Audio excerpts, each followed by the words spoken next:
mais uma vez em contato com o nosso analista de internacional, Américo Martins. Israel interceptou um navio de ajuda humanitária que estava a caminho da faixa de Gaza. Vários ativistas climáticos estavam nessa embarcação, incluindo a sueca Greta Thunberg.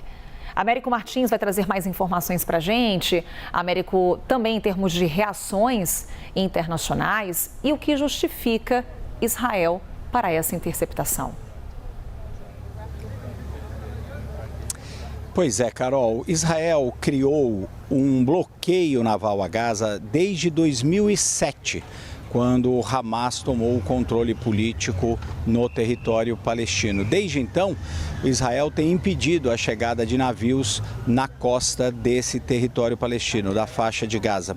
A alegação de Israel é que o Hamas poderia utilizar os portos de Gaza para receber, por exemplo, armamentos e outros tipos de ajuda de países como o Irã, que ajudaram muito a armar e financiar o Hamas. Esse bloqueio, inclusive, não impediu que o Hamas se armasse através, por exemplo, de túneis que viessem do Sinai, no Egito, em direção à faixa de Gaza. Mas é um bloqueio que existe desde 2007. Israel anunciou que iria interceptar esse navio. Esse é um iate que leva 12 pessoas, um parlamentar francês, a Greta Thunberg, como você disse, inclusive um brasileiro, o Tiago Ávila. São todos ativistas a favor dos palestinos, pedindo mais ajuda humanitária entrando na faixa de Gaza, denunciando o que eles chamam de um genocídio contra o povo palestino. Israel sempre negou que tem a intenção de praticar qualquer tipo de genocídio ou ataque a civis na faixa de Gaza, embora quase 55 mil pessoas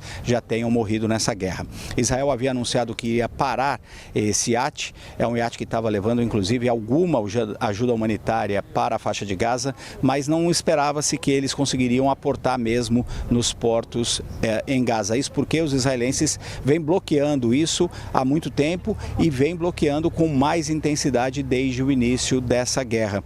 Um ministro de Israel, inclusive, chegou a dizer que esse era um iate apenas para os ativistas tirarem selfies para colocarem nas redes sociais, completamente ignorando os apelos de razão humanitária desses ativistas que pedem mais ajuda para os residentes na faixa de Gaza. A gente lembra que Gaza continua sofrendo muito com a fome, visto que até agora não conseguiu se estabelecer uma entrada contínua de ajuda humanitária nesse território.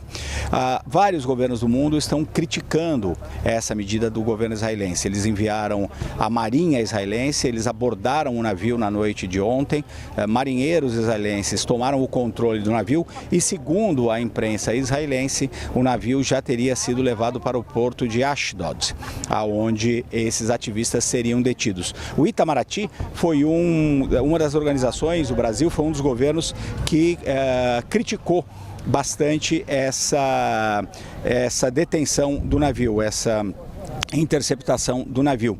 O Itamaraty soltou uma nota, Carol, inclusive lembrando da questão de ter um brasileiro a bordo e recordou o princípio da liberdade de navegação em águas internacionais. Então o Brasil está fazendo uma crítica ao fato de Israel ter detido supostamente esse iate em águas internacionais, o que vai contra a legislação internacional. Eles também dizem que Israel precisa remover todas as restrições à entrada de ajuda humanitária no território palestino. Essa é a nota de Israel, a nota do Brasil com relação ao governo israelense. E aqui em Nice, onde o presidente Lula participou da Cúpula dos Oceanos, eu falei rapidamente com o ministro Mauro Vieira, que disse esperar que a situação corra bem, especialmente com relação a esses 12 ativistas, que eles sejam libertados e que eles fiquem bem. Em especial, obviamente, a preocupação do governo brasileiro com o Tiago Ávila, esse ativista brasileiro. O governo israelense teria dito que iria inclusive passar alguns filmes mostrando, para esses ativistas, mostrando as ações do Hamas no dia 7 de outubro. Eles colocaram nas redes sociais vários vídeos, inclusive o Tiago Ávila, denunciando essa interceptação do barco. Eles já estavam prevendo que isso fosse acontecer. Colocaram nas redes sociais a seguinte mensagem: se você está vendo esse vídeo, é porque as forças militares ou de alguma outra potência aliada, interceptaram e nos sequestraram. Foi essa palavra que esses ativistas usaram. Eles estão se considerando sequestrados em águas internacionais pelo governo israelense. O governo israelense, mais uma vez, diz que iria impedir a entrada dessa embarcação, atendendo aí as determinações do próprio governo israelense de um total fechamento ali, um embargo nas águas da faixa de Gaza. Carol. Destaque internacional, Américo Martins já trazendo para a gente o que disse o ministro Mauro Vieira nessa conversa lá na França com o Américo, que vai nos atualizando aqui durante a nossa programação.